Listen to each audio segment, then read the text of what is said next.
Hey guys, today I'm going to walk through the example in MathWork uh, on the parameter identification of the transfer function model, specifically how to add constraints on your coefficient of the numerator denominator based on some prior knowledge. Uh, so let's get started. Going to play this presentation.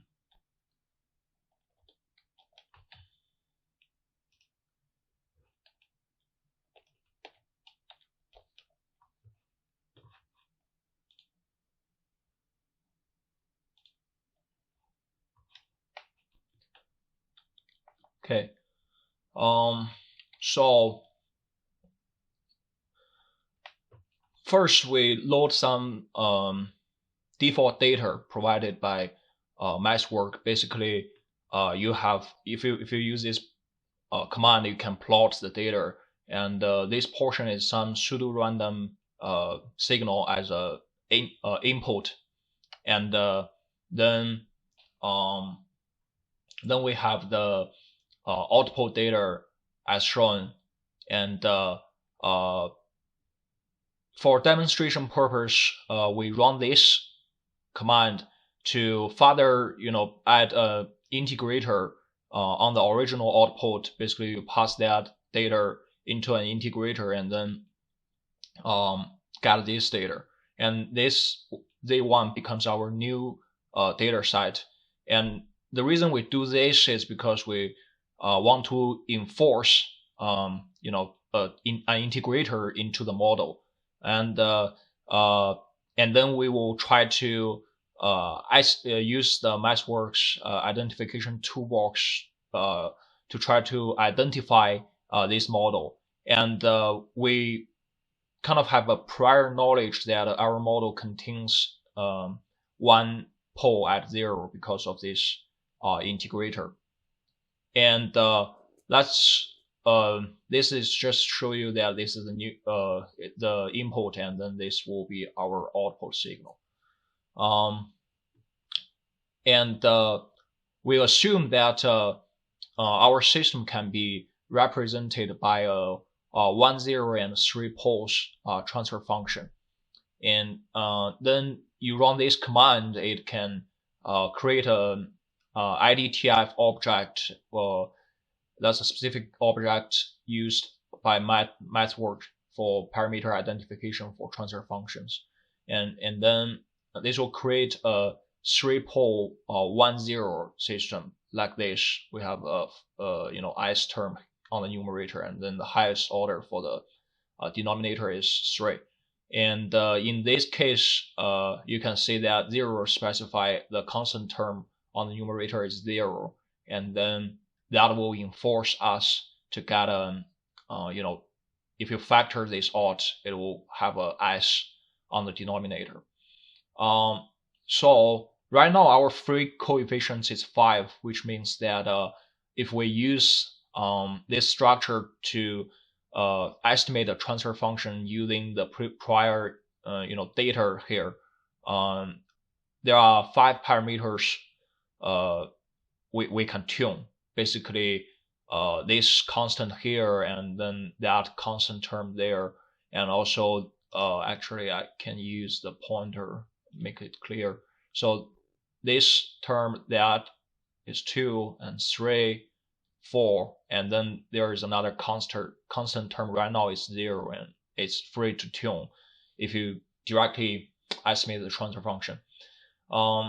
And what we need to do is that we can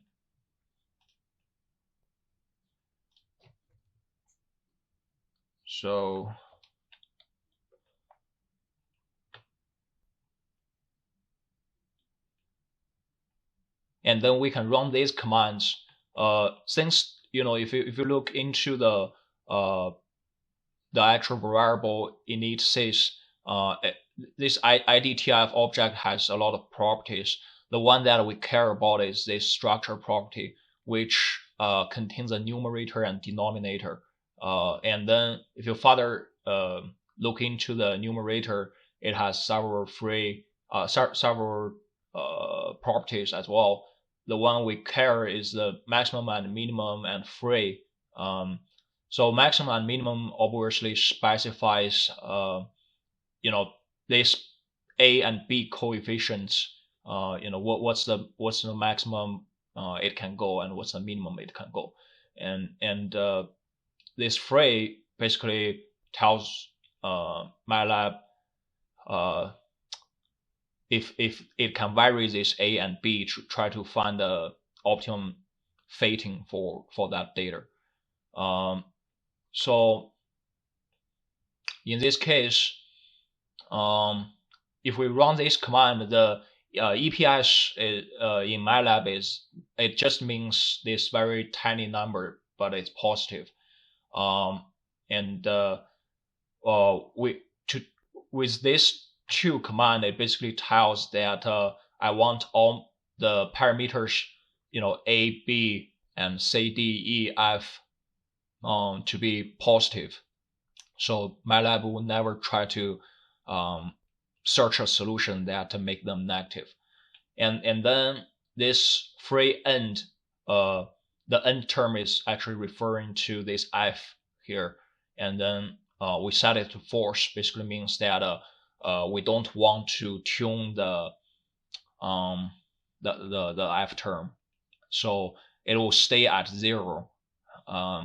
And you can see from this denominator, free property, we have this 0 means that C is fixed to 1, and then basically D and E are tunable, and because of that, we are saying they need to be larger than 0, and then A and B are also tunable based on 1, 1 here, and then it also needs to be larger than 0. And then our F term is a constant term, and we enforce it to be constant 0 without tuning it. Then we can go ahead and specify, your searching algorithm. That's just some optimization algorithm. We don't need to care about that at this moment. What we do care about is that this TFS command, if you pass the init system here and pass your data z1 here, then it will try to estimate a transfer function, based on the structure that we specified in the init sys, and also it will enforce the constant term to 0, and then right now only 4 parameters is free to tune, and on top of that, they all need to be positive. So if you run that command, this toolbox will try to find a solution for you that generates the best fitting to your data. What happened is that if you run this command, it will pass this input into this final transfer function, and then try to vary those 4 parameters to generate an output that best fit this blue line is this gray line is your original output, and this blue line is the output from that transfer function, and then it'll generate a best fitting results.